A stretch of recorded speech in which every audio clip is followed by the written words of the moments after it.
નમસ્તે મિત્રો, સ્વાગત છે તમારું યુટ્યુબના આપણા એક વધારે સેશનમાં. આજનો ટોપિક એવો છે જેની જરૂરિયાત લગભગ દરેક કુટુંબને પડે છે અને આ પ્રશ્ન દરેક કુટુંબને ક્યારેક ને ક્યારેક એમની સામે આવીને ઊભો રહે છે. વાત છે પ્રેગ્નન્સી પછીના ડિલિવરીના સમયની. જો નોર્મલ ડિલિવરી થઈ જાય તો કોઈ વાંધો નથી આવતો અને બધું સરળ રીતે પતી જાય છે, પણ જ્યારે પ્રશ્ન સિઝેરિયન ડિલિવરીનો આવે ત્યારે બધી મૂંઝવણો ઊભી થાય છે. કારણ કે એના 2-3 કારણ છે. એક તો આ નિર્ણય સાસરિયા અને પિયર પક્ષ બે કુટુંબો વચ્ચે આ નિર્ણય લેવાય. બીજું કે એક યુવાન સ્ત્રી ઉપર આ ઓપરેશન કરવાનું થાય એટલે આ એક ઓપરેશનને લગતો નિર્ણય છે. ત્રીજું કે આ નિર્ણય અચાનક લેવો પડે, એના માટે કોઈ તમને શરૂઆતથી ખબર નથી હોતી, 1-2 મહિના પહેલાં કે તમારે આ એક ઓપરેશન તમારા શરીર પર આવીને ઊભું રહેશે. એટલે આ 3 પ્રશ્નોના હિસાબે આ એક મૂંઝવણ ઊભી થાય છે. તો આજે આપણે ડિસ્કસ કરવાનું છે સિઝેરિયન ડિલિવરી ઉપર. તો ડૉક્ટર રામ, પહેલાં તો એ સમજાવો કે સિઝેરિયન સેક્શન કે સિઝેરિયન ડિલિવરી કે CS એ શું છે? સિઝેરિયન ડિલિવરી એટલે જ્યારે નોર્મલ ડિલિવરી ન થાય ત્યારે પેટ ઉપર કાપો મૂકવામાં આવે છે અને પછી ગર્ભાશયની કોથળીમાં કાપો મૂકી અને બાળકની ડિલિવરી કરવામાં આવે છે. એને સિઝેરિયન ડિલિવરી કહેવામાં આવે છે. સિઝેરિયન કયા સંજોગોમાં સિઝેરિયન કરવું પડે? સિઝેરિયન કરવાના સામાન્ય કારણો કયા કયા છે? આમ તો સિઝેરિયન થવાના ઘણા બધા કારણો હોય. એને આપણે મોસ્ટલી 3 ભાગમાં ડિવાઈડ કરી શકીએ. તો પહેલું ભાગ આપણે જોવા જઈએ તો બાળકના કારણે સિઝેરિયન થતા હોય છે. તો મોસ્ટ કોમન કોઝ જોઈએ તો એની અંદર બાળક જ્યારે સંડાસ કરી જાય તો એ સંડાસ બાળક અંદર પેટમાં કરી જાય તો જ્યારે ગર્ભાશયમાં મળ કરી જાય તો એ જ્યારે બાળક અંદરને અંદર જ્યારે દુખાવો આવતો હોય, બેનને કોન્ટ્રાક્શન આવતા હોય પેટની અંદર, તો ત્યારે એ સંડાસ બાળક પેટમાં ઓગાળતું હોય છે અને એ શ્વાસમાં એનો ભાગ જવાથી બાળક મૂંઝાતું હોય છે. એ એક મોસ્ટ કોમન કોઝ છે બાળક તરફથી. બીજું, બાળકની આજુબાજુ પાણી ઓછું, બાળકનું વજન ઓછું, બાળકની આજુબાજુ જ્યારે નાળ વીંટાયેલું હોય ક્યારેક, ત્યારે જ્યારે ડિલિવરીનો પ્રસૂતિનો દુખાવો આવે ત્યારે એ નાળમાં થોડું ખેંચાય અને એના કારણે બાળકના ધબકારા ઓછા થવા, મૂંઝાય, એ કારણથી થઈ શકતું હોય છે. બીજા નંબરમાં બાળકની એક પોઝિશન હોય છે, એ જોવાનું હોય છે. બાળક આડું હોય, બાળક ત્રાંસું હોય, તેવા સંજોગોમાં નોર્મલ ડિલિવરી ન થઈ શકે તો સિઝેરિયન કરવું પડતું હોય છે. પછી બીજું મોસ્ટ કોમન કોઝ જોવા જઈએ તો મેલીનો ભાગ જ્યારે નોર્મલી કેવો હોય છે, બાળક પહેલાં હોય અને મેલી ઉપર હોય છે. તો એવા ઘણી વખત સંજોગો કેવો હોય છે કે તો મેલીનો ભાગ આગળ હોય છે. તો જ્યારે પ્રસૂતિનો દુખાવો ઉપડે ત્યારે બાળકનો જન્મ થાય એ પહેલાં મેલી આવી જતી હોય છે. તો એની અંદર ખૂન પડતા હોય છે, તો નોર્મલ પ્રસૂતિ ન થઈ શકે. એવા કેસની અંદર સિઝેરિયન કરવું પડે. એટલે જે સાયન્ટિફિકલી પ્લાસેન્ટા પ્રિવિયા અમારી ભાષામાં કહેવામાં આવે છે. પછી બીજું કોઝ નોર્મલી મેલીનો ભાગ છે, ડિલિવરી બાળકની જન્મ થઈ જાય પછી છૂટી પડતી હોય. પણ અમુક કેસ એવા હોય છે કે જેની અંદર મેલી પહેલાં છૂટી પડી જાય અને બાળકનો જન્મ થયા પહેલાં, તો બાળકને જે ઓક્સિજન લોહીનું શક્તિ જે મળતી હોય છે એ મેલીમાંથી મળતું, એ છૂટી પડી જવાથી બાળક મૂંઝાઈ જાય અને તકલીફ થતી હોય છે. તો એવા સંજોગોમાં સિઝેરિયન થતું હોય છે. ત્રીજું, માતાના કારણોમાં આપણે જોવા જઈએ તો માતાને ઘણી મેડિકલ કન્ડિશન હોય છે. દાખલા કે અમુક હાર્ટની બીમારી હોય છે, તો એની હાર્ટની તકલીફ હોય તો પ્રસૂતિનો દુખાવો સહન ન કરી શકે, હાર્ટ ઉપર જોખમ વધેલું હોય છે, તો એની અંદર સિઝેરિયન કરવામાં આવે. હૃદયના અથવા વાલના કોઈ પણ વાલની તકલીફ હોય એવા સંજોગોમાં. હા. અને બીજું, માતાને બીપી એકદમ વધી જવું, માતાને ડાયાબિટીસ હોય, એવા સંજોગોની અંદર સિઝેરિયન થતું હોય છે. એક્લેમ્સિયા, પ્રી એક્લેમ્સિયા કહેવાતું હોય છે. જે બીપી વધવાથી ઘણી વખત માતાને ખેંચ આવે, તો એ પણ એક મોસ્ટ કોમન કારણ હોય છે. ત્રીજી વસ્તુ જોવા જઈએ તો આગળ 2 સિઝેરિયન થયેલા હોય છે તો એની અંદર નોર્મલ ટ્રાય ના કરી શકાય. પછી એક કારણ એ હોય છે કે જે બાળક હોય છે તેનું નાળ છે એ બાળકના જન્મ થાય એ પહેલાં નીચે આવી જતું હોય છે. તો જેથી બાળકનો જન્મ થાય, જન્મતી વખતે બાળકનું માથું અને હાડકા વચ્ચે એ નાળ દબાવવાથી બાળક મૂંઝાઈ જાય અને બાળક તકલીફ થાય, તો એની અંદર ઇમરજન્સી સિઝેરિયન કરવું પડતું હોય છે.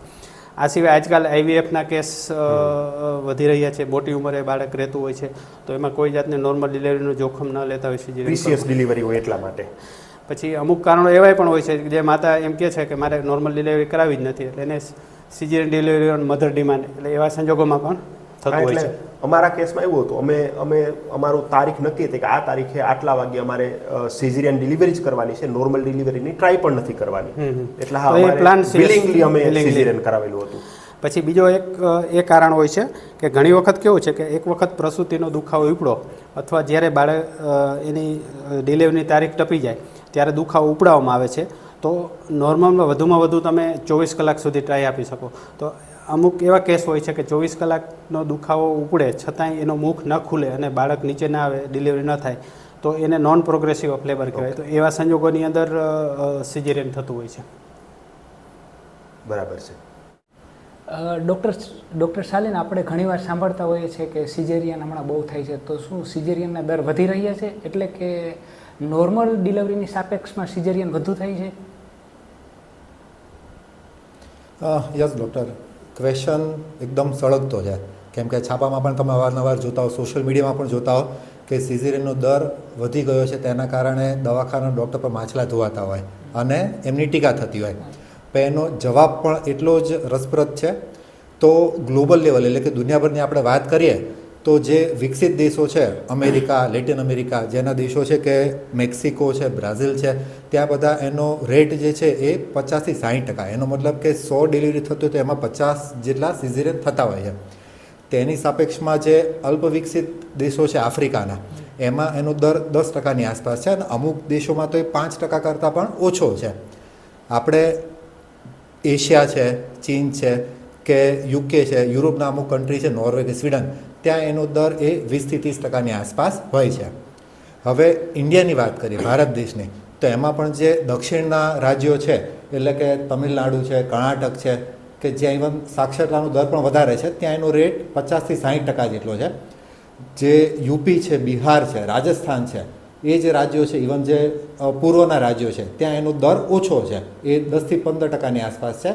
અને ગુજરાત, મહારાષ્ટ્ર જેવા રાજ્યોમાં તે આશરે 20થી 25%ની આસપાસ છે. હવે ભારતમાં એ 10 વર્ષ પહેલાં એ જે સિઝેરિયનનો દર હતો એ 10થી 12% હતો. અત્યારે 2025માં એ દર જે છે એ અરાઉન્ડ 20થી 22% છે અને એક અંદાજા પ્રમાણે 2030માં એ 30% સુધી પહોંચવાનો છે, અંદાજો છે. એટલે સ્વાભાવિક રીતે તમારા મનમાં પ્રશ્ન થાય કે શા માટે આ સિઝેરિયનનો દર વધી રહ્યો છે? અને બીજો પ્રશ્ન કે ડૉક્ટર પણ એ જ છે, દર્દીઓ પણ એ જ છે, તેમ છતાં આટલો ડિફરન્સ, આટલો ફેરફાર શા માટે? તો જે જગ્યાએ સિઝેરિયન વધારે છે ત્યાં જોવામાં આવ્યું છે કે ત્યાં ફેસિલિટી વધારે છે. ફેસિલિટી એટલે કે જ્યાં હોસ્પિટલો વેલ ઇક્વિપ હોય છે, જ્યાં એનેસ્થેટિકની સુવિધાઓ વધારે હોય છે, જ્યાં સારા ઓપરેશન થિયેટર હોય છે, બ્લડની અવેલેબિલિટી હોય છે, ત્યાં એ સિઝેરિયન રેટ કમ્પેરેટિવલી વધારે હોય છે. અને હવે સિઝેરિયન રેટ સમય જતાં કેમ વધી રહ્યો છે? તો એક આપણું કલ્ચર જે છે ઓવરઓલ જવાબદાર છે. કે પહેલાં આપણા બધાના જે 2-3 પેઢી પહેલાં હશે, પરદાદા, દાદા, ત્યાં તમે જોયું હશે કે ઓછામાં ઓછા 3 કે 4 ભાઈ બહેનો હશે. પછી આપણે જ્યારે નાના હતા 90ના દશકમાં, ત્યારે તમે બસ પર સ્લોગન વાંચ્યું હશે કે ભાઈ અમે બે, અમારા બે. અને હવે તો એ જમાના આવ્યો છે કે ડબલ ઇન્કમ સિંગલ ચાઇલ્ડ, એટલે કે પતિ પત્ની બંને કમાતા હોય અને એક જ બાળક હોય, અથવા તો સિંગલ ઇન્કમ સિંગલ ચાઇલ્ડ. એટલે એ જમાનો આવી ગયો છે. લોકો જે બાળક રાખે છે એના નંબર ઘટી રહ્યા છે. બીજી વસ્તુ, જો નંબર ઘટી જાય તો હવે એમની જે જોખમ લેવાની વૃત્તિ છે એ કમ્પેરેટિવલી ઘટતી જાય. બીજી વસ્તુ, હવે જે માતા બનવાની ઉંમર છે એ પણ વધી ગઈ છે. જેમ ડૉક્ટર રામે કીધું કે હવે મેટર્નલ એજ વધતી જાય છે. પહેલાં તમે જુઓ કે 20થી 25 વર્ષે માતા બનતા હતા. હવે તમે જુઓ કે હવે ઘણીવાર ફિમેલ જે છે, સ્ત્રીઓ કેરિયર ઓરિએન્ટેડ થઈ ગઈ છે કે ઘરની જવાબદારી હોય, એટલે અમુક તબક્કા પછી જ એ માતા બનવા માટે તૈયાર થતી હોય. પણ ત્યારે એમની ઉંમર 30 વર્ષ થઈ ગઈ હોય, 32 વર્ષ થઈ ગઈ હોય. હવે એ ઉંમર વધે એમને એમની જે મેડિકલ કન્ડિશન છે કે બીપી છે, ડાયાબિટીસ છે, એ આવવાની શક્યતાઓ વધી જાય. એટલે સ્વાભાવિક રીતે એના કારણે પણ સિઝેરિયન થતા હોય. જેમ એક કારણ આપ્યું કે IVF. હવે જોયું કે તમે ટેસ્ટ ટુ બેબી પહેલાં એવું હતું કે આજથી 10 વર્ષ પહેલાં એ આપણે ગુજરાતમાં વાત કરીએ તો એ અમદાવાદમાં હતા, ગણ્યા ગાંઠ્યા IVF સેન્ટર હતા. પછી રાજકોટમાં થયા, જામનગરથી ઇવન અહીંયા સુધી આવી ગયા. હવે જે IVF પ્રેગ્નન્સીથી જે પ્રેગ્નન્સી રહેતી હોય, ટેસ્ટ ટુ બેબી આપણે કહેવાય, એમાં સ્વાભાવિક રીતે માતાઓની અથવા તો પરિવારની એ જોખમ લેવાની વૃત્તિ એકદમ ઓછી હોય, એટલે એ સિઝેરિયન માટે જતા હોય છે. ત્રીજી વસ્તુ, ઓપરેટિવ ડિલિવરી. ઓપરેટિવ ડિલિવરી તમે પહેલાં 10-15 વર્ષ પહેલાં સાંભળ્યું હશે, ભાઈ અમારી ડિલિવરી નહોતી થતી, પછી ડૉક્ટરે ચીપિયો માર્યો કે પંપથી ખેંચ્યું, હવે એ થઈ ગયું. હવે તમે જોશો તો એ ઘટી ગયું છે. એક ડેટા પ્રમાણે પહેલાં એ 10% હતું કે 10% જેટલો ઓપરેટિવ ડિલિવરી હતી. હવે કેવું, હવે દર્દીઓની જોખમ લેવાની વૃત્તિ ઘટી ગઈ છે. સાથે ડૉક્ટર પણ હવે જે મેડિકલ લિટિગેશન થાય છે કે ડૉક્ટર પર તમે જોશો છાપામાં અવારનવાર કે ભાઈ આટલા રૂપિયાનો કેસ કરી દીધો, આટલા રૂપિયાનો કેસ કરી દીધો, બાળકને તકલીફ પડી, એના કારણે ડૉક્ટર પણ હવે એ જોખમ થોડુંક ઓછું લેતા થઈ ગયા છે. એટલે પહેલાં જે ઓપરેટિવ ડિલિવરીનો રેટ 10% હતો એ હવે 3% જેવો થઈ ગયો છે. એટલે એના કારણે પણ હવે સિઝેરિયનના રેટ જે છે એ વધી ગયા છે. જો હવે ઇલેક્ટિવ સીએસ જેમ કીધું કે ભાઈ હવે તારીખ જોઈને સીએસ કરાય. ડૉક્ટર સોમાતે કીધું કે ભાઈ અમારી તારીખે નક્કી હતી અને સમય પણ નક્કી હતો. હવે હમણાં 1 જાન્યુઆરી આવશે તો ઘણા બધા કપલ એવા હશે કે ભાઈ અમારે 1 જાન્યુઆરી કરાવીએ. હમણાં તહેવાર ગયા, જન્માષ્ટમી ગઈ, દશેરા ગઈ કે રામનવમી ગઈ. હવે જો એમની ડિલિવરીની તારીખ એ સમયગાળામાં આવતી હોય અને જો એમને માનસિક રીતે 1% ક્યાંક મગજમાં આવે કે ભાઈ અમારે દુખાવો નહીં લઈ શકીએ તો એ સિઝેરિયન માટે જતા હોય છે. એટલે ઇલેક્ટિવ સિઝેરિયન પણ આનું એક કારણ છે. એટલે આ કારણોસર સિઝેરિયનના રેટ જે છે હવે વધી ગયા છે. યસ ડૉક્ટર, તો ઘણીવાર આપણે પ્રેગ્નન્સીમાં નિદાન થઈ જાય કે ટ્વિન્સ એટલે કે જોડિયા બાળક છે, તો એનું સિઝેરિયન કરાવવું કમ્પલસરી છે? ના, એ જરૂરી નથી. એ બાળક જે હોય બે એની પરિસ્થિતિ એની પોઝિશન પર આધાર રાખે છે કે બાળક કેવું કોથળી અંદર ઘણીવાર કહેતા કે આપણે ઊંધું છે, આડું છે, સીધું છે. સીધું એનો મતલબ કે માથાનો ભાગ એ નીચે છે, એને આપણે સીધું કહેવાય. હવે જો પ્રથમ બાળક સીધું હોય તો એ નોર્મલ આપણે કરાવી શકીએ કે પહેલું બાળક સીધું હોય એની ડિલિવરી થઈ પછી બાળક એ સીધું હોય તો પણ ઠીક. જો આડું કે ઊંધું હોય તો આપણે બ્રીચ એક્સટ્રેક્શન એટલે કે એના પગ ખેંચીને આપણે ડિલિવરી કરાવતા હોઈએ છીએ. પણ જો પહેલું બાળક એ ઊંધું હોય તો એના પોતાના જ અમુક કોમ્પ્લિકેશન છે. એટલે સામાન્ય રીતે જો પહેલું બાળક ઊંધું હોય તો આપણે સિઝેરિયન માટે એમને સમજાવતા હોઈએ છીએ. અને ડૉક્ટર, ઘણીવાર કેવું હોય છે કે ડૉક્ટર એમ બોલતા હોય છે કે નોર્મલ ડિલિવરી થઈ જશે, પણ ડિલિવરી ટાઈમ ઉપર નાયડું વિટાઈ જાય ડોકમાં, ત્યારે સિઝેરિયન લેવું પડે છે, એવું કમ્પલસરી હોય છે? ઓકે, આ ઘણો કોમન ક્વેશ્ચન છે કે ઘણીવાર તમે સોનોગ્રાફી રિપોર્ટમાં જોશો અથવા તો લોકોને કહેતાય સાંભળશો કે ભાઈ અમારા ડોકમાં નાળ વીંટાયેલી હતી એટલે અમારે સિઝેરિયન કરવું પડ્યું. હવે સામાન્ય રીતે નાળ એ શું છે? નાળ એ એક 25 થી 40 સેન્ટીમીટરની નાળ, અમ્બિલિકલ કોડ જેને કહેવાય, કે જે પ્લાઝેન્ટા એટલે કે મેલી અને બાળકની વચ્ચે હોય, આપણે જે ડ્યુટી કહેવાય એની વચ્ચે હોય, જેમાંથી બાળક માતામાંથી બધું જ પોષણ, લોહી, ઓક્સિજન એ આપણને બાળકને મળતું હોય.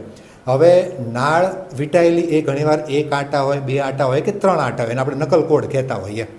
હવે એનાથી શું થાય કે ઘણીવાર નોર્મલી બાળક જ્યારે પેટની અંદર હોય, દુખાવો ના હોય ત્યારે કોઈ વાંધો આવતો હોતો નથી.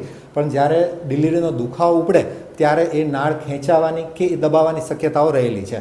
એટલે એના કારણે બાળકને જે ઓક્સિજન કે લોહી મળે એ ટેમ્પરરી ઓછું થાય તો બાળક મૂંઝાવાની શક્યતાઓ રહેતી હોય.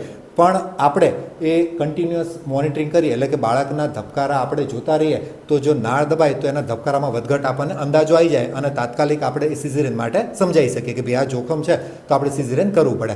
એટલે નાળ હોવી એ એક ઇન્ડિકેશન, એબ્સોલ્યુટ ઇન્ડિકેશન એટલે કે ફરજિયાત નથી, પણ નાળ હોય તો ડિલિવરીનો દુખાવો લઈને ડિલિવરી માટે પ્રયત્ન કરી શકાય. જો ડિલિવરી દરમિયાન કોઈ ધબકારા વધઘટ જણાય તો પછી સિઝેરિયન કરવાનું થતું હોય છે. હવે મારો પ્રશ્ન છે ડૉક્ટર રામને કે એકવાર સિઝેરિયન થયું હોય તો શું દર વખતે સિઝેરિયન થશે? બહુ સારો ક્વેશ્ચન છે. આપણે એવી માન્યતા હોય કે પહેલી વખતે જ્યારે સિઝેરિયન થાય તો એની માન્યતા હોય દર્દીઓની કે ભાઈ પાછું સિઝેરિયન જ થશે. પણ એવું જરૂરી નથી કે એક વખત સિઝેરિયન હોય તો પાછું સિઝેરિયન જ થાય. પણ સિઝેરિયન બીજી વખત થશે કે નોર્મલ ડિલિવરી થશે એ ઘણા બધા ક્રાઇટેરિયા આધાર રાખતો હોય છે. તો મિનિમમ તો એક સિઝેરિયન થયા પછી મિનિમમ તમે 3 વર્ષનો ગાળો રાખો.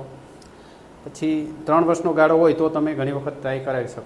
નોર્મલ ડિલિવરીની આપણે ટ્રાય કરાવીએ તો સિઝેરિયન થાય એવું જરૂરી નથી, પણ ટ્રાય કરાવી શકાય.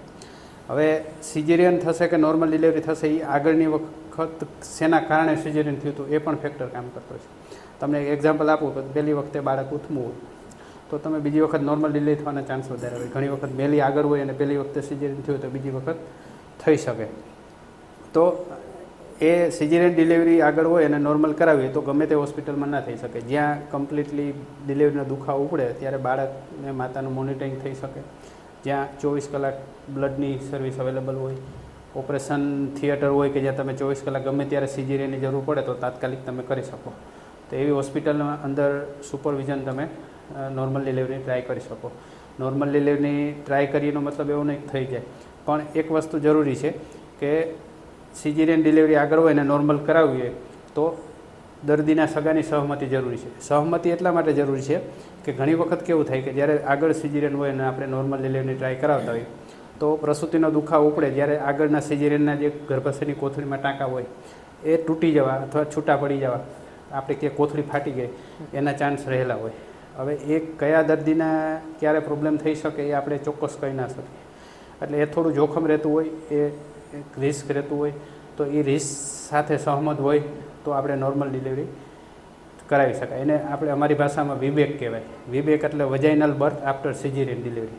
એટલે એવી માન્યતા હોય ભાઈ સિઝેરિયન છે તો સિઝેરિયન જ થાય એવું જરૂરી નથી, નોર્મલ પણ થઈ શકે. પણ એ જે તે સમયે ડિલિવરીનો દુખાવો પડે, માતાની બાળકની કન્ડિશન કેવી છે, ડૉક્ટરની સલાહ હોય તો નોર્મલ ટ્રાય કરાવી શકાય સહમતિથી. ડૉક્ટર ના પાડે કે ટ્રાય નથી થઈ શકે એમ તો સિઝેરિયન પણ કરવું પડે. ઓકે, તો વધારેમાં વધારે મેક્સિમમ કેટલા સિઝેરિયન કરી શકાય ડૉક્ટર? બહુ સારો ક્વેશ્ચન છે. આમ મેડિકલ સાયન્સની અંદર જે પ્રમાણે સ્ટડી થયેલી છે અને જે પ્રમાણે આપણે જોવા જઈએ તો આમ 3 સિઝેરિયન સુધી મોસ્ટલી કંઈ વાંધો નથી આવતો. 3 સિઝેરિયન સુધી તમે સેફલી કરી શકો.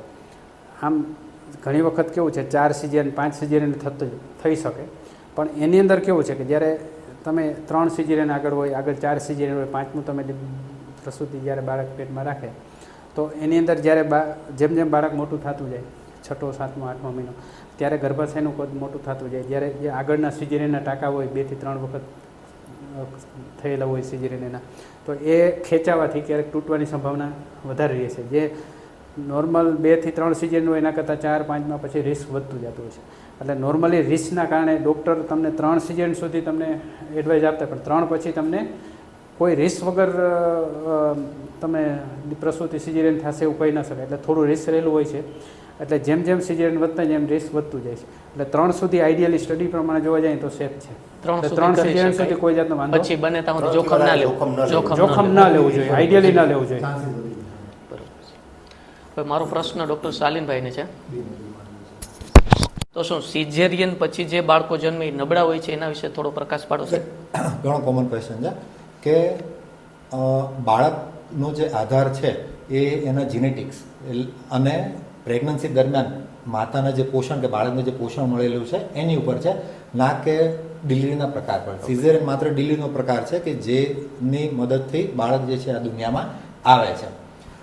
નો ડાઉટ સિઝેરિયન પછી TTN એટલે કે ટ્રાન્ઝિટ ટેકિટમી ઓફ ધ ન્યૂબોર્ન એની શક્યતા વધારે હોય છે કે નોર્મલ ડિલિવરીમાં બાળક એ બર્થ કેનાલમાંથી આવે છે ત્યારે એના ફેફસા દબાય એટલે એમાં રહેલું પાણી જે છે એ બહાર નીકળતું હોય છે, જેના કારણે શ્વાસની તકલીફ ઓછી રહે. અને સિઝેરિયનમાં આ પ્રક્રિયા થતી નથી. પણ ઘણીવાર તમે સાંભળ્યું હોય કે સિઝેરિયન પછી બાળકને 12-24 કલાક ખાલી નજર હેઠળ એને પેટીમાં રાખવું પડે. એ ટ્રાન્ઝિટ ટેકિટમી ઓફ ધ ન્યૂબોર્નને કારણે હોય, જે કોમન છે અને બિનહાનિકારક છે. હવે એક તમે પ્રશ્ન પૂછ્યો કે નબળા હોય છે. હવે સામાન્ય રીતે સિઝેરિયનનું ઇન્ડિકેશન એટલે સિઝેરિયન શા માટે કરવું પડ્યું એ પણ ઇમ્પોર્ટન્ટ છે કે ઘણીવાર બાળકનો પેટની અંદર વિકાસ ના થતો હોય, એને પોષણ ના મળતું હોય, બીપીની તકલીફ હોય તો પણ બાળકનો વિકાસ ઓછો હોય, પૂરા મહિને વજન 1.5 કિલો હોય, ઘણીવાર પ્રીટર્મ એટલે કે અધૂરા મહિને બાળક હોય અને પાણી પડવાના ચાલુ થઈ ગયા હોય. આ બધી કન્ડિશનમાં જો સિઝેરિયન કરવું પડ્યું હોય તો સ્વાભાવિક રીતે એનું વજન એ ઓછું જ રહેવાનું છે, પણ બાળક બહાર આવે પછી એનો ગ્રોથ એ નોર્મલ હોય છે. એટલે જે બાળક નબળા હોય છે એને સિઝેરિયનને કોઈ કોરિલેશન નથી, પણ એ નબળા હોય એના કારણે ઘણીવાર સિઝેરિયન કરવું પડતું હોય છે. પણ બહાર આવીને એની જે શારીરિક વિકાસ છે કે માનસિક વિકાસ છે કે રોગ પ્રતિકારક શક્તિ એ સામાન્ય નોર્મલ ડિલિવરી થયેલા જે બાળકો હોય તેમના જેવી જ હોય છે. ઓકે ડૉક્ટર શાલિન, શું સિઝેરિયન જોખમી છે? ઓકે, હવે સિઝેરિયન એક સર્જિકલ પ્રોસિજર છે. હવે તમે પોતે સર્જન છો તો કોઈ પણ સર્જરી એ માઇનર હોય કે મેજર હોય, નાની કે મોટી હોય, એના પોતાના અમુક કોમ્પ્લિકેશન કે અમુક જોખમ હોય છે. એ પછી એનેસ્થેશિયા રિલેટેડ હોય, સર્જિકલ પ્રોસિજર રિલેટેડ હોય કે પોસ્ટ ઓપરેટિવ ઓપરેશન પછી ના હોય. હવે 18મી 19મી સદીની વાત કરીએ તો પહેલાં ના તો એનેસ્થેશિયાની આવી સુવિધાઓ હતી કે ના તો આવી એન્ટીબાયોટિક હતી કે ના આવી સર્જિકલ ટેકનિક હતી.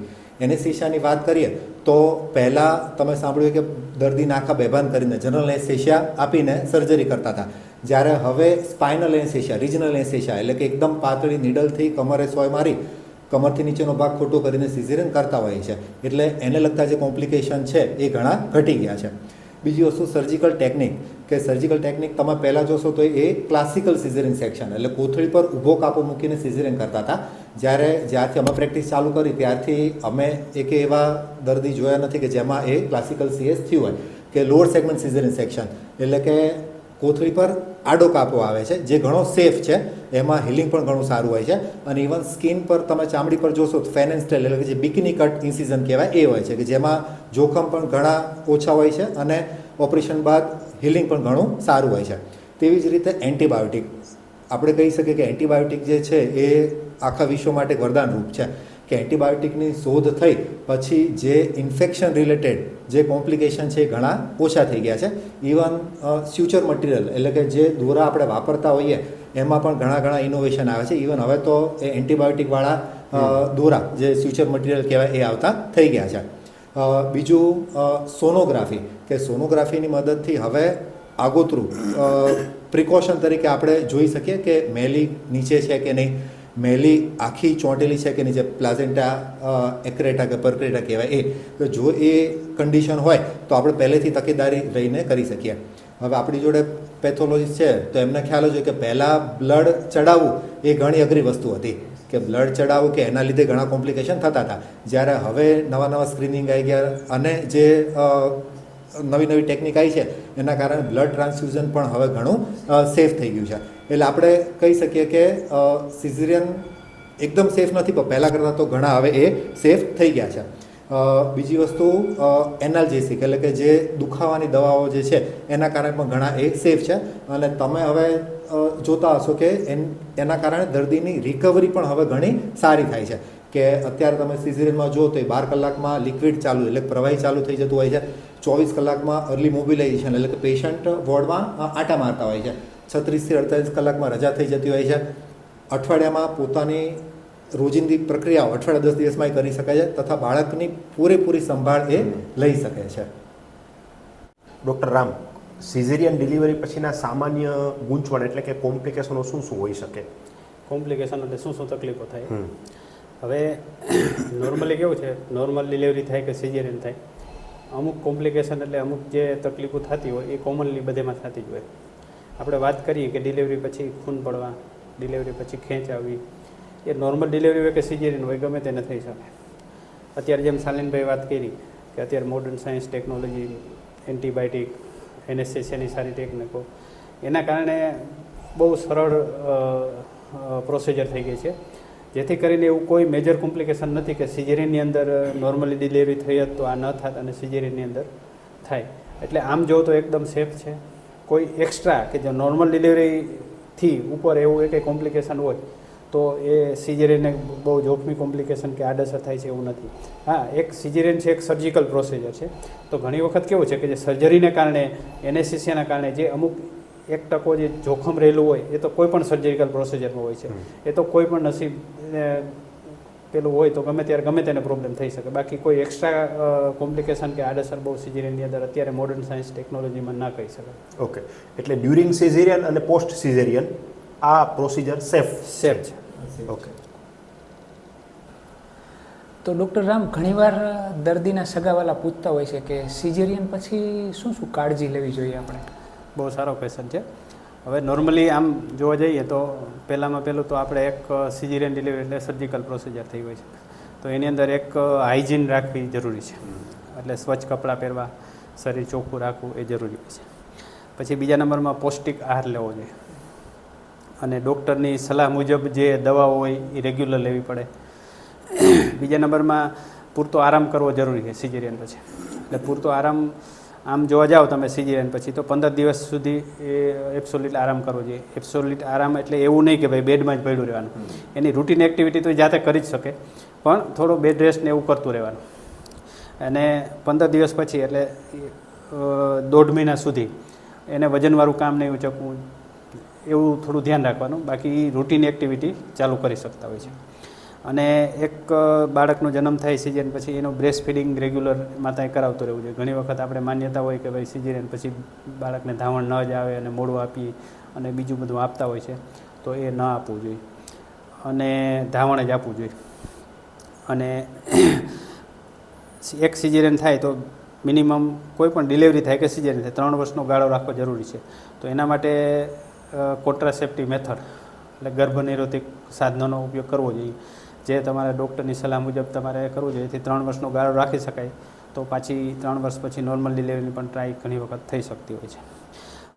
તો ડૉક્ટર રામ ટૂંકમાં હાઇજીન સરસ મેન્ટેન કરવાનું, ડાયટમાં ધ્યાન રાખવાનું અને ધીમે ધીમે રૂટીન એક્ટિવિટી સ્ટાર્ટ કરી. હવે ઘણીવાર એવી માન્યતા હોય છે કે ઘી કે ખાટું ખાવાથી ટાંકા પાકતા હોય છે, તો એમાં તમારું શું કહેવું છે? જો એ એકદમ ગેરમાન્યતા છે. આપણે લગભગ અમારે કોમન પ્રશ્ન પૂછવામાં આવતો છે, ખાસ કરીને દર્દીના સગા, જેના સાસુ હોય, એના મમ્મી હોય, કે સાહેબ ઘી ક્યારથી ખવડાવવાનું, ઘી ખાવા દઈએ, અમે ખાટું ખાવા દઈએ. ઘણી વખત કેવું છે, આપણે નોર્મલી બધું ખાવાની છૂટ આપતા હોય છે, પણ પેશન્ટના સગા અઠવાડિયા પછી આવે, સાહેબ હવે ઘી ખાવા દઈ, ખાટું ખાવાનું દઈ. એને એવી એક માન્યતા હોય છે કે ડિલિવરી સિઝેરિયન થયું તો એક સર્જિકલ પ્રોસિજર થાય, અને સર્જિકલ પ્રોસેસ થયું એટલે ખાટું અને ઘીવાળું ના દેવાય. પણ એ તદ્દન ખોટી વસ્તુ છે. સિઝેરિયન થયા પછી 2-3 દિવસ પછી તમે ઘી ખાવાનું ચાલુ કરી શકો. ઘીની અંદર જે આહાર હોય છે, આપણા ઘીની અંદર પૌષ્ટિક તત્વો, એ બાળકના ધાવણ બનવા માટે ખૂબ જ ઉપયોગી હોય છે, જે પૌષ્ટિક ધાવણ બનતું હોય છે. એટલે ઘી ખાવું જોઈએ. આપણે એવી માન્યતા હોય ઘી ખાવાથી ડાયરેક્ટ ટાંકા પાકે, પણ એ ખોટી વાત છે. અને રહી વાત તમે ખાટું ખાવાની કીધી, તો આપણે ખાટું ખાવાની અંદર જે ખાટી કોઈ પણ વસ્તુ હોય એની અંદર વિટામિન સી હોય છે. તો વિટામિન સીનો એક એવો રોલ હોય છે કે જે ટાંકા હોય છે, સર્જિકલ પ્રોસેસ એનું હિલિંગ, એટલે રૂજ આવવા માટે વિટામિન સીનો રોલ હોય છે. એટલે ઉલટાનું ખાટું ખાવાથી એની રૂજ સારી આવે, હિલિંગ થતું હોય છે. એટલે સિઝેરિયન પછી તમે ખાટું ખાઈ શકો, ઘી ખાઈ શકો. એટલે એ એકદમ ખોટી માન્યતા છે. તમે ન ખાવા દો તો અલગ વસ્તુ, અમારા તરફથી છૂટ જ હોય છે. ટૂંકમાં ઘી અને ખાટું બે ખાઈ શકે, બાકી આરામથી ખાઈ શકે, એમાં કોઈ જાતની બંધન, કોઈ જાતનો ખાટું અને ઘી ખાવાથી કોઈ એક્સ્ટ્રા પ્રોબ્લેમ નથી થતો. હા, એના શરીરને માફક ના આવતું હોય ખાટું ખાવું કે ઘી ખાવાથી એને કંઈ પ્રોબ્લેમ થતો હોય તો અલગ વસ્તુ, પણ કોઈ બધા દર્દીને સેમ વસ્તુ લાગુ ના પડે. ડૉક્ટર શાલિન, જ્યારે માતાને સિઝેરિયન કરીને પછી રૂમમાં લઈ આવતા હોય છે, પછી ઘણીવાર થોડા ઘેનમાં હોય છે, તો બ્રેસ્ટ ફીડિંગ એટલે કે બાળકને ધાવણ માટે કંઈ તકલીફ પડતી હોય છે કે એમાં થોડુંક સમજાવજો. ઓકે, એટલે આ ઘણો કોમન ક્વેશ્ચન છે કે પણ બ્રેસ્ટ ફીડિંગનો આધાર જે છે એ ડિલિવરીના પ્રકાર પર નથી. પછી સિઝેરિયન હોય કે નોર્મલ ડિલિવરી હોય, સિઝેરિયન માત્ર એક ડિલિવરીનો પ્રકાર છે, એ આપણે યાદ રાખવું જરૂરી છે. સિઝેરિયન થાય પછી શું થાય કે ઘણીવાર દર્દી થોડુંક ડ્રોઝી એટલે કે થોડીક બેભાન અવસ્થામાં હોય. બીજી વસ્તુ ઘણીવાર દુખાવો રહેતો હોય એના કારણે. ત્રીજી વસ્તુ એ બેસી ના શકે ઇનિશિયલી 12 થી 24 કલાક સુધી, એના કારણે એ બ્રેસ્ટ ફીડિંગ કરવામાં તકલીફ થતી હોય છે. પણ જો દુખાવા માટેના ઇન્જેક્શન કે એ યોગ્ય રીતે આપવામાં આવે, સ્ટાફ અથવા તો ફેમિલીમાંથી કોઈની વ્યવસ્થિત રીતે એમને સંભાળ મળી જાય, તો બ્રેસ્ટ ફીડિંગ જેટલું વહેલું શરૂ કરીએ, અડધો કલાકથી કલાકમાં સામાન્ય શરૂ કરાવી દેતા હોય છે. અને જો પ્રોપર ટેકનિકથી કરાવવામાં આવે તો નોર્મલ ડિલિવરી અને સિઝેરિયન વચ્ચે કોઈ એવો ફરક રહેતો હોતો નથી. બ્રેસ્ટ ફીડિંગનો આધાર એ જે ટેકનિક છે એની ઉપર, તમે કેટલું જલ્દી શરૂ કરાવો છો એની ઉપર, અને માતાને જે આહાર આપવામાં આવે છે એની ઉપર છે, ના કે ડિલિવરીના પ્રકાર પર. ઓકે, તો ધાવણ જેટલું બને એટલું જલ્દી સ્ટાર્ટ કરાવવું. ઇનિશિયલી અડધો કલાકથી કલાકમાં એ શરૂ કરાવી દેવાનું હોય છે. સિઝેરિયન પર કોઈ એમાં કોઈ ડિફરન્સ નથી હોતો. ઓકે. હવે સિઝેરિયન પછીની અમુક ગેરમાન્યતાઓ વિશે વાત કરીએ, અમુક પ્રશ્ન છે એને લગતા. તો ડૉક્ટર રામ, તમને એક પ્રશ્ન છે કે ભાઈ સિઝેરિયન પછી કમરનો દુખાવો, એટલે ઘણી માતા એવું કહેતી હોય કે સિઝેરિયન કરી નાખ્યું પછી મને કમર દુખે જ રાખે છે, તો એ દુખાવો રહી જતો હોય છે, એના વિશે થોડો પ્રકાશ પાડો. જો આ એક બહુ કોમન પ્રશ્ન હોય છે. આપણે જ્યારે કોઈ પેશન્ટને આપણે સિઝેરિયન માટે સમજાવી અથવા ગમે ત્યારે કોઈ પેશન્ટને વાત કરતા હોય ત્યારે એ દર્દી કહેતા હોય કે ભાઈ અમારે આ બેનને સિઝેરિયન થયું, કમરનો દુખાવો રહે.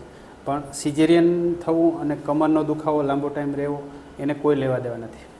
કમરનો દુખાવો પ્રસૂતિ નોર્મલ ડિલિવરી પછી કે સિઝેરિયન પછી રહે તો એના ઘણા અલગ કારણો હોઈ શકે. કારણ કે પ્રેગ્નન્સીની અંદર કેવું હોય છે કે માતાનું વજન વધે, પેટની અંદર બાળકનું વજન વધે, તેથી પીઠના સ્નાયુ થોડા ખેંચાય અને એના પર થોડી તાણ આવે એટલે દુખાવો રહેતો હોય છે. બીજા નંબરમાં એક રિલેક્સિન નામનો હોર્મોન સિક્રેટ થતો હોય છે. રિલેક્સિન એના કારણે હાડકાં અને સાંધા એ થોડા ઢીલા પડતા હોય છે. અને બીજા નંબરમાં કમરની અંદર જે સ્નાયુ હોય એ ઢીલા પડે પ્રેગ્નન્સીના કારણે. તો અને બીજા નંબરમાં જ્યારે જન્મ પછી બાળકને માતાની જે ઉપાડવાની ટેકનિક હોય ખોટી હોય છે ઘણી વખત, કે એ સારી ઓથેન્ટિક ટેકનિકથી ન ઉપાડતા હોય તો એની અંદર ઘણી વખત કમરનો દુખાવો રહેતો હોય છે. પણ એ તો કોઈ પણ નોર્મલ ડિલિવરી હોય કે સિઝેરિયન ડિલિવરી એના પછી રહેતો હોય છે. તો એ સિઝેરિયન થવાથી એના કારણે કોઈ વસ્તુ નથી. ઘણી વખત પેશન્ટ આપણે એમ કહેતા હોય કે સાહેબ કમરની અંદર ઇન્જેક્શન માર્યું ને એનો મને દુખાવો રહી ગયો. પણ હા, એ મામૂલી દુખાવો હોય અને 2 થી 5 દિવસ રહેતો હોય, પણ હવે એની અંદર પણ ટેકનિક આવી ગઈ છે. પહેલાં જ્યારે કમરમાં ઇન્જેક્શન આપતા એનેસ્થેસિયાનું જે બેભાન કરવાનું હોય તો એ જાડી નીડલ વાપરતા, હવે એકદમ પતલી નીડલ વાપરવામાં છે જેની અંદર કમરનો દુખાવો થવો બહુ જૂજ હોય છે, એટલે એ પણ થતું નથી. એટલે એક માન્યતા જે હોય છે કે ભાઈ સિઝેરિયન થવાથી કમરનો દુખાવો રહી જાય ને એના કારણે જ થાય છે, તો એ તદ્દન ખોટી વસ્તુ છે. બીજી એક ગેરમાન્યતા એવી છે કે ભાઈ સિઝેરિયન કર્યા પછી શરીર નબળું પડી જાય છે, કે એકદમ નબળાઈ લાગે છે.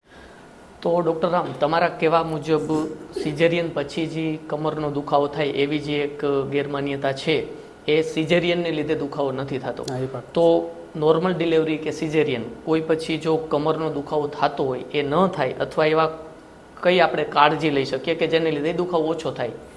જો કેવું છે, સિઝેરિયન પછી કે નોર્મલ ડિલિવરી પછી ડૉક્ટરે નોર્મલી અઠવાડિયા સુધી દુખાવાની ગોળી આપતા હોય છે, તો એ રેગ્યુલર દવા લેવી જોઈએ અને આરામ કરવો જોઈએ. અને બાળકને જ્યારે આપણે ઉચકતી વખતે જે એની જે ટેકનિક હોય છે કે આપણે સૂતા સૂતા ઉપાડીએ, એથી વ્યવસ્થિત આરામથી ઉપાડવાનું બાળકને, જેથી કમરની અંદર લોડ ના પડે કમરનું અને ધ્યાન દુખાવો ના થઈ શકે. બીજા નંબરમાં આપણે ઘણી વખત ગરમ પાણીનો શેક કે કોઈ પણ શેક કમરની અંદર આપી શકીએ, એનાથી પણ ફાયદો થતો હોય છે.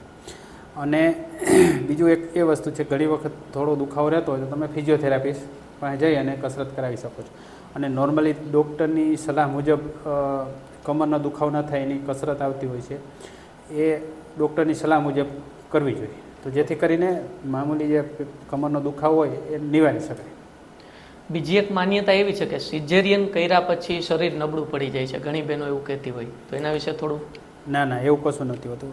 હમણાં શાલીનભાઈ જેમ વાત કરી કે સિઝેરિયન છે એક પ્રસૂતિનો પ્રકાર છે, એનાથી નોર્મલ ડિલિવરી થાય કે સિઝેરિયન થાય એનાથી કોઈ શરીરને પ્રોબ્લેમ તો થતો જ નથી. સિઝેરિયનની અંદર આપણે પેટની અંદર ટાંકા આવે, નોર્મલ પ્રસૂતિ થાય તો નીચે ટાંકા આવતા, ટાંકા તો આવતા જ હોય છે, તો એ નોર્મલ ટાંકા રૂજાવાની પ્રોસેસ અઠવાડિયાની હોય છે.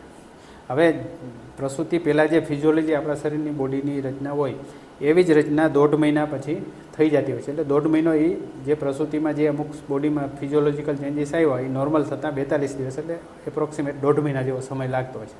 તો 1.5 મહિનાની અંદર નોર્મલી થઈ જતું હોય, એટલે 1.5 મહિનો આપણે ડૉક્ટરની સલાહ મુજબ જે કાળજી રાખવાની હોય, પૂરતો આહાર લેવો, આરામ કરવો અને જરૂર પડે તો કસરત કરવી, તો 1.5 મહિના પછી આપણું પહેલાં જેવું જ બોડી થઈ જતું હોય, બરાબર. એટલે સિઝેરિયન કરવાથી કોઈ શરીર નબળું પડી જાય કે એવું કશું નહોતું હોતું. 1.5-2 મહિના પછી તમે નોર્મલ બધું કામ પહેલાં કરતા હોય એવું કરી શકો. ઘણી વખત આપણે દર્દીને સગા કહેતા હોય કે સાહેબ અમારે ખેતીનું કામ છે, અમારે ધૂળિયો ધંધો છે, અમારે કામ કરવામાં પછી બેન કામ ન કરી શકે, તો એ તદ્દન ખોટી વસ્તુ છે. નોર્મલ ડિલિવરી હોય કે સિઝેરિયન ડિલિવરી 1.5-2 મહિના પછી તમે આરામ લઈને બધું જ કામ કરી શકાય.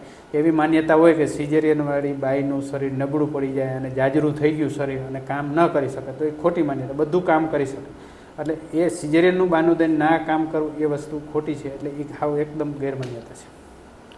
એટલે માન્યતા હતી કે ભાઈ સિઝેરિયન કર્યા પછી શરીર નબળું પડી જાય, તો એ એક ગેરમાન્યતા છે, સાહેબે એને સાબિતી આપી ડૉક્ટર રામે.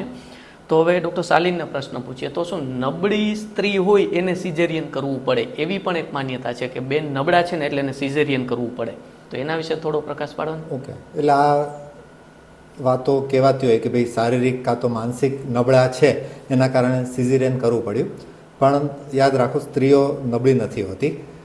એટલે જ કુદરતે સ્ત્રીઓને પસંદ કરી છે પોતાનામાં એક નવા જીવનો ઉછેર કરવા માટે અને નવા જીવનનો જન્મ કરવા માટે.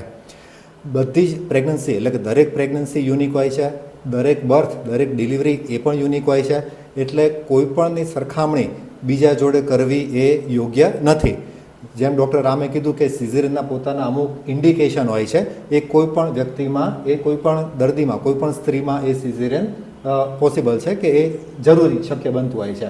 એટલે સ્ત્રી માનસિક કે શારીરિક નબળી છે, નો ડાઉટ ક્યારેક એમને દુખાવાની બીક હોય તો એ સિઝેરિયન માટે જતા હોય છે, સિઝેરિયન કરાવતા હોય છે, પણ નબળા હોય તેના કારણે સિઝેરિયન થાય છે એ એક ગેરમાન્યતા છે. ડૉક્ટર શાલિન, તમે વાત કરી ગ્લોબલી જે સિઝેરિયન ડિલિવરીનો જે રેટ છે, આપણે આપણા વિસ્તારની વાત કરીએ. આપણા વિસ્તારમાં જે રીતના સિઝેરિયનના ઇન્ડિકેશન્સ અને જે રીતના સિનારીઓ છે, એમાં સિઝેરિયનના દર ઘટાડી શકાય એવી કોઈ શક્યતા છે ખરી? ઓકે, હવે ડૉક્ટર રામે એના ઇન્ડિકેશનની વાત કરી કે સિઝેરિયન શા માટે કરવું પડે છે. આપણે એ પણ જોયું કે સિઝેરિયનના રેટ કેમ વધી રહ્યા છે, એ પણ જોયું કે સિઝેરિયનમાં રેટમાં આટલો ડિફરન્સ કેમ છે. કે સરકારી દવાખાના હોય એના કરતાં પ્રાઇવેટમાં 10થી 15% જેવો રેટ વધારે હોય છે. ગામડાઓ કે જે તાલુકા લેવલની હોસ્પિટલો છે એના કરતાં તમે મેટ્રોમાં જશો સિટીમાં તો એમાં સિઝન રેટ સ્વાભાવિક રીતે 10થી 15% જેવો વધારે હોય છે.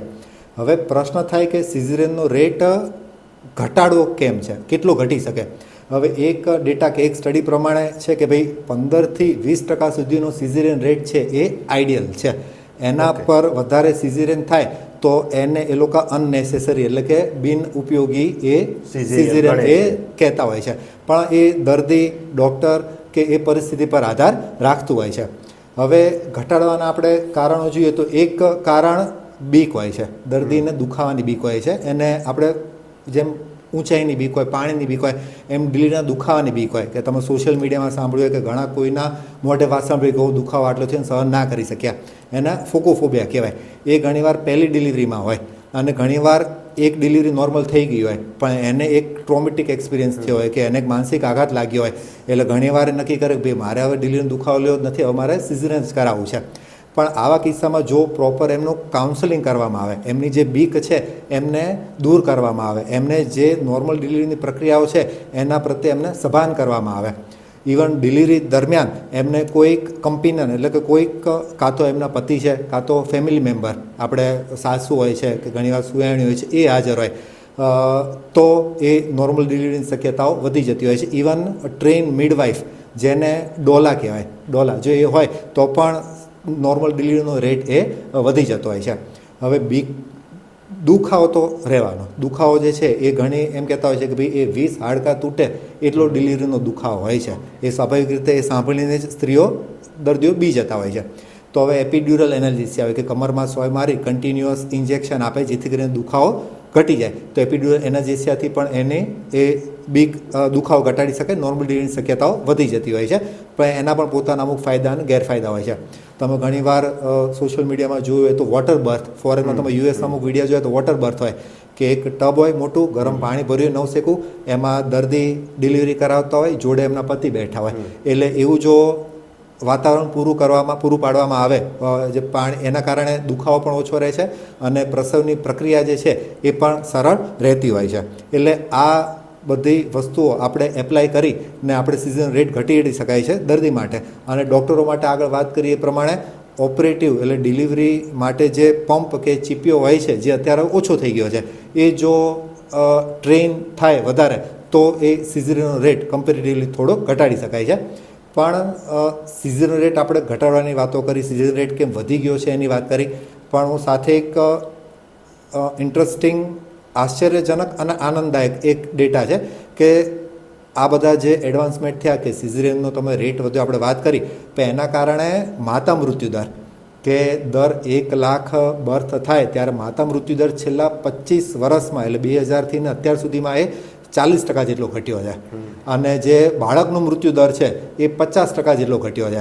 હવે આપણને 40% અને 50% આંકડા લાગે પણ આમ જોવા જઈએ તો એ એક જાતના ઇન્ડિકેટર છે. કેમ જેમ આપણે અર્થતંત્ર માટે જીડીપી કહેતા હોઈએ એવી રીતે કોઈપણ દેશના હેલ્થ ઇન્ડિકેટર આ MMR એટલે કે માતા મૃત્યુદર અને બાળકનો મૃત્યુદર નક્કી કરતા હોય છે.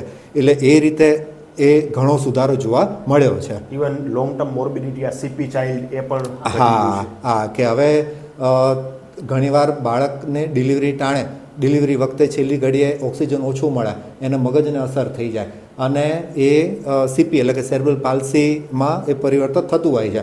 તો તમે કોઈ પણ જે 4-5 વર્ષનું થાય બાળક જે ચાલતા ના શીખે કે જે બોલતા ના શીખે, એમને આખી જિંદગી આ ભોગવવું પડે છે.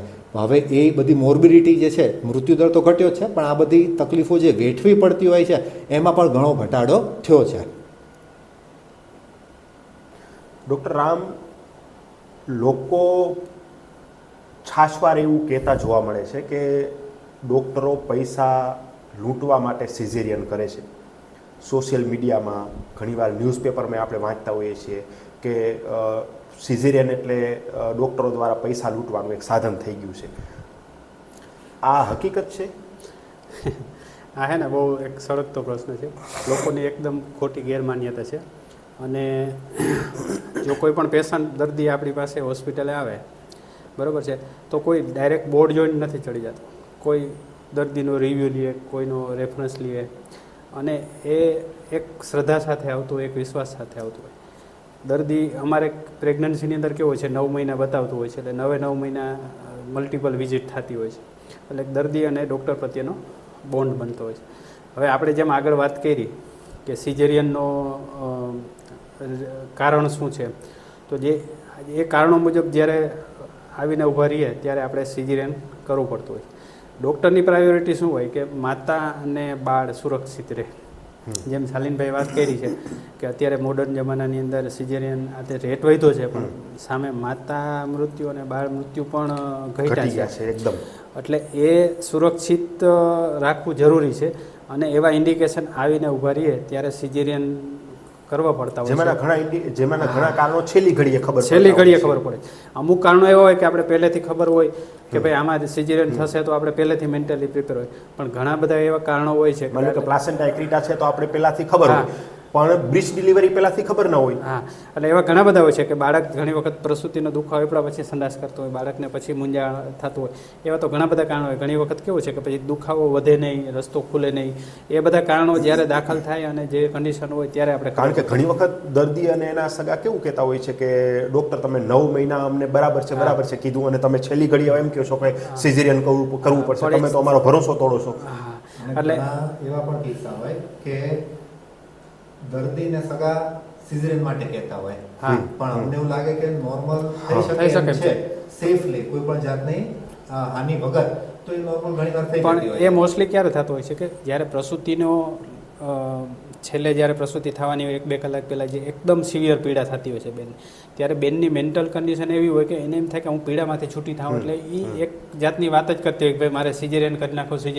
એટલે દર્દીના સગા ગભરાય અને વાત કરે કે સાહેબ હવે એનાથી દુખાવો સહન નથી થતો અને સિઝેરિયન કરી નાખો. પણ આપણા અનુભવ પ્રમાણે આપણે જોતા હોય કે ભાઈ બેનની પ્રસૂતિ લગભગ અડધી કલાકની અંદર થઈ જશે, તો અમે મેન્ટલીને કાઉન્સેલિંગ કરતા હોય છે અને નોર્મલ ડિલિવરી કરાવતા હોય છે. ઇવન સગા કહેતા હોય તો કે બેન તું સહન કરી જા, તો દુખાવો સહન થોડો કર થઈ જશે, એટલે નોર્મલ ડિલિવરી થઈ જતી. પણ જેમ આપણે ઇન્ડિકેશન વાત કરી એવા સંજોગો ઊભા થાય તો ડૉક્ટર તમને સલાહ આપે કે ભાઈ સિઝેરિયન કરવું પડે. તો આપણે 9 મહિના બતાવ્યું હોય, તમારે ડૉક્ટર પાસે એક વિશ્વાસ સાથે ગયા હો, તો એટલો વિશ્વાસ રાખી અને સિઝેરિયન માટે તમારે સહમત થવું જોઈએ. અને ઘણી વખત એવા કિસ્સા થતા હોય છે કે ઘણા દર્દી કહેવાય છે કે અમારે ભાઈ સિઝેરિયન નથી કરાવવું અને સહમત ન થાય, અને પાછળથી બાળકને ક્યારેક તકલીફ થાય અથવા એ આગળ જતા હોય છે ત્યારે, તો પછી એ આખી જિંદગી પસ્તાતા હોય કે ભાઈ આથી આપણે સિઝેરિયન કરી નાખ્યું તો. એટલે એવા સંજોગો ઊભા થાય છે. એટલે એ પૈસા માટે ડૉક્ટર કરે એવી વસ્તુ નથી.